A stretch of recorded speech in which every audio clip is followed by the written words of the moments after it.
ഒറ്റ രാത്രി കൊണ്ട് വായിച്ച് പുസ്തകം താഴെ വെച്ചപ്പോൾ അതിൻ്റെ വഴങ്ങാത്ത രൂപവും ഉള്ളടക്കവും എന്നെ ഒരു മൂടൽ മഞ്ഞിനകത്താക്കി. എൻ്റെ ജീവിതം കൊമാല പോലെ വരണ്ടതും ദുസ്സഹവുമാണ്.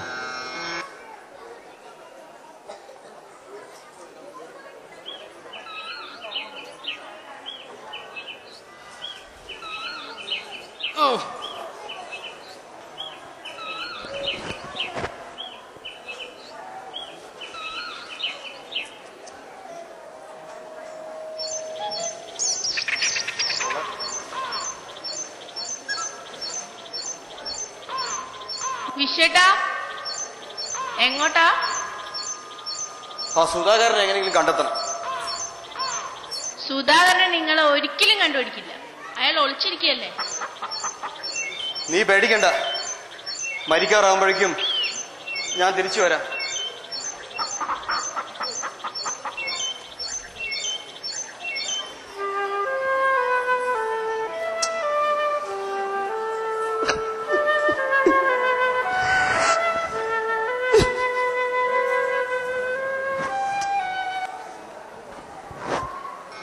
മരിക്കാൻ തീരുമാനിച്ചതുകൊണ്ടാവും എനിക്ക് വല്ലാതെ ബോറടിച്ചു തുടങ്ങി. ഇനിയുള്ള 7 ദിവസങ്ങൾ 70 വർഷങ്ങളുടെ ഏകാന്തത അനുഭവിക്കേണ്ടി വരും. അതുകൊണ്ട് വെറുതെ ഒരു യാത്ര. സുധാകരനെ കണ്ടെത്തുമെന്ന പ്രതീക്ഷയോടെ. കണ്ടെത്തിയില്ലെങ്കിലും നിരാശയില്ല. കുറെ പ്രതീക്ഷകളുടെ പുറത്തല്ലേ ഈ ലോകം കഴിഞ്ഞു പോകുന്നത്. യാത്രയുടെ 5-ാം ദിവസം രാത്രി വളരെ വൈകി പാഞ്ഞു പോകുന്ന ലോറികൾക്ക് കൈനീട്ടിക്കൊണ്ട് നാഷണൽ ഹൈവേയിൽ വന്നു നിന്നു. കുറെ കെട്ടിടങ്ങളുണ്ടായിരുന്നു. എങ്കിലും എല്ലാം ഉറങ്ങിയ ശവപ്പറമ്പ് പോലെ വിജനമായിരുന്നു. ഒരു തട്ടുകട മാത്രമേ അവിടെ പ്രവർത്തിച്ചിരുന്നുള്ളൂ. അതിനു ചുറ്റും കുറച്ചാളുകൾ നിൽപ്പുണ്ടായിരുന്നു. എല്ലാ ഗുണങ്ങളും നഷ്ടപ്പെട്ട കോമാലയിലെ പ്രേതങ്ങളെപ്പോലെ അവർ തിന്നുകയും കുടിക്കുകയും ചെയ്തുകൊണ്ടേയിരുന്നു. ഒരു ചായ കുടിക്കാം. ചില്ലറ ഉണ്ടാവും.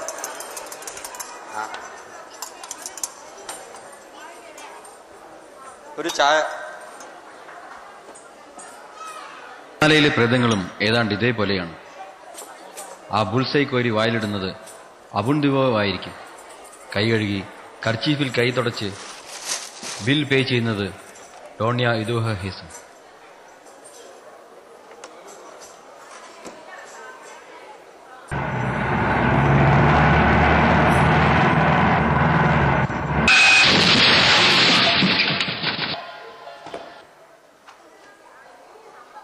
ഒരു മനുഷ്യൻ മേലോട്ടയിരുന്ന് വായുവിലൂടെ കുപ്പുകുത്തി റോഡിൽ തലയടിച്ചുകൊണ്ട്.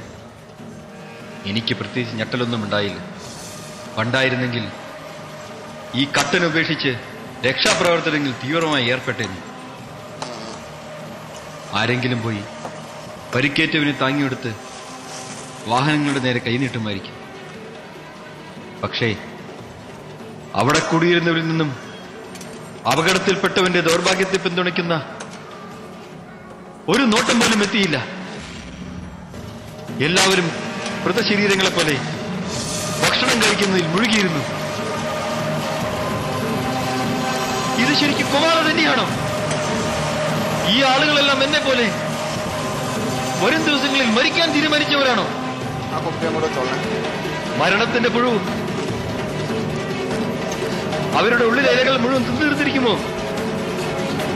ചെറുപ്പക്കാരന്റെ രക്തത്തിലൂടെ ടയറുകൾ കുതിച്ചു പാഞ്ഞു പോകുന്നു. ചോര ചോര ചോര ചോര.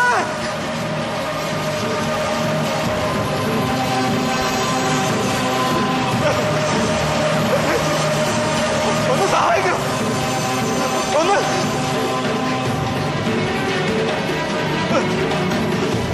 ആരുമില്ലേ?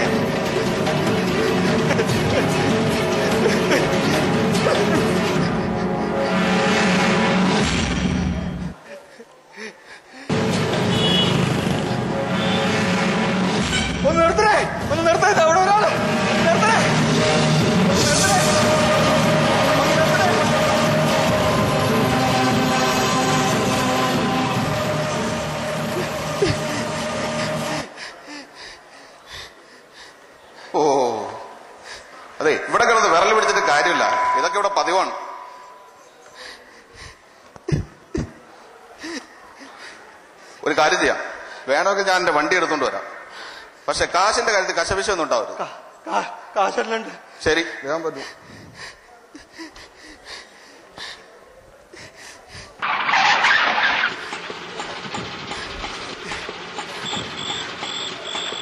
വേഗം വലിച്ചു കയറ്റോ, പോയിട്ട് വേറെ പണിയുണ്ട്.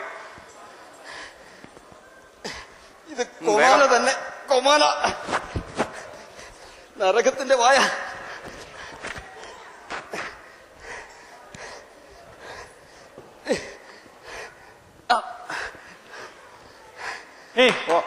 ഒന്ന് നിക്കണേ, ഞാനിവിടെ വരുന്നു. എന്റെ മനസ്സിൽ ഒരു തണുപ്പ് അനുഭവപ്പെട്ടു. ഈ കൊമാലയിൽ ജീവനുള്ള മനുഷ്യർ ചിലരെങ്കിലും ബാക്കിയുണ്ടല്ലോ. ഇയാളെ ഇതിനു മുമ്പ് പരിചയമുണ്ടോ? ഇല്ല. ഇയാളുടെ ബൈക്ക് വല്ല കട്ടറിലും വീണിരിക്കും. അതല്ലെങ്കിൽ ഇങ്ങനെ ഈ ട്രക്കിനടിയിൽ പെടും. താങ്കളുടെ പേരെന്താ?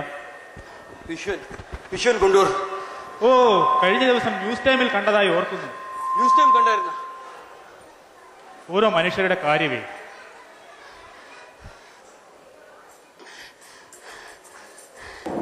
ഞങ്ങളെയും പാതി മരിച്ച അയാളെയും ഏതെങ്കിലും ധർമാശുപത്രിയിൽ തള്ളാൻ ഡ്രൈവർ അതിവേഗം വണ്ടി പായിക്കുകയായിരുന്നു. ശ്വാസം കിട്ടാതെ അവൻ സാഹസപ്പെട്ടു. ഞാൻ അവന്റെ നെഞ്ചിലും കാൽവെള്ളയിലും ശക്തിയായി തിരുമ്മി. ഒന്ന് നിർത്തണേ.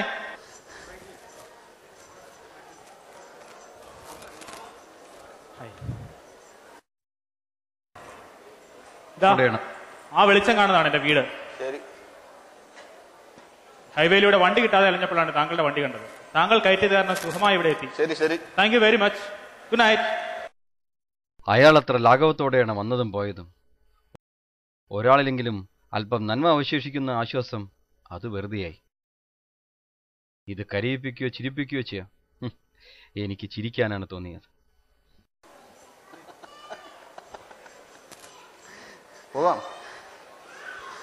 പോകാൻ വരട്ടെ.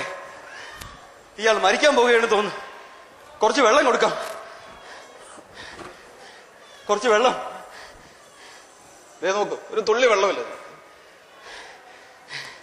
നിൽക്കൂ, ഞാൻ ഇവിടെ എവിടെയെങ്കിലും വെള്ളം കിട്ടുമോ നോക്കിയിട്ട് വരാം. ഇയാളെ ഒന്നും നോക്കണേ.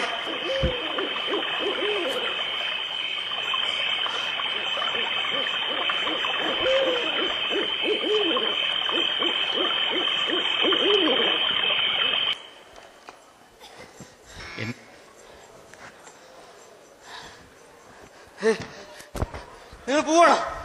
പോകരുതേ.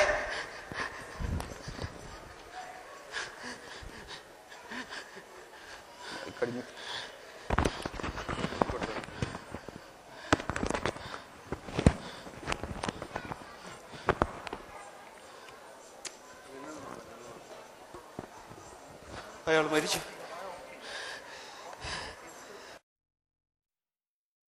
എന്നെ പോലെ തന്നെ ഇവൻ എവിടെയൊക്കെയോ സഞ്ചരിച്ചു, ആരോടൊക്കെയോ സംസാരിച്ചു, മത്സരിച്ച് തോൽക്കുകയും കരയുകയും ജയിക്കുകയും സന്തോഷിക്കുകയും ചെയ്തു. ഇവനെക്കുറിച്ച് എത്ര ആളുകൾ ചർച്ച ചെയ്തു, അഭിപ്രായ വോട്ടെടുപ്പുകൾ നടത്തി. അപ്പോഴൊക്കെ അവൻ അറിയാതെ തേടിക്കൊണ്ടിരുന്നത് ഈ ചെറിയ നീരൊഴുക്കിലെ 2 തുള്ളി വെള്ളമായിരുന്നു. ഇവന്റെ എല്ലാ ദാഹങ്ങളും ഇവിടെ അവസാനിക്കുകയാണ്.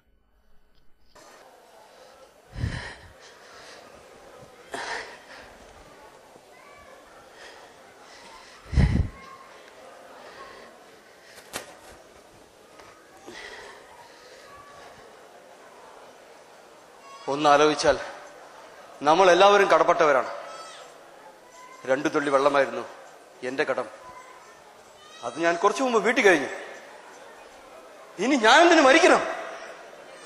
ഞാനെന്തിനു ആത്മഹത്യ ചെയ്യണം?